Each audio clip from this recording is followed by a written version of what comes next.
Tara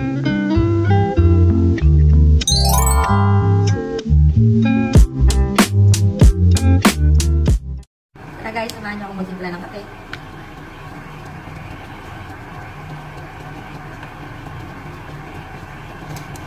Gamit ating Dojuice tumbler. I'm gonna use the black one.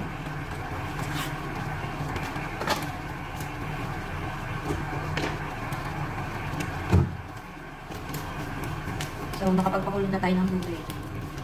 Ready na natin.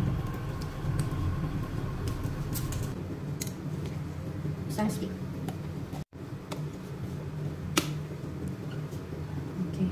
So, kapag bumili kayo ng Dojuice, guys, meron siyang Dojuice coffee lang, 99 pesos, and then meron ding option na merong Dojuice at meron ding tumbler. So, marami kayong options na pagpipilian, guys, and kinagandahan lang dito is non-acidic, and then it really helps your tummy na maiwasan yung masyadong bloated. Hindi siya agad-agad na lumiliit, guys. Talagang sinatawag mong consistency is the key.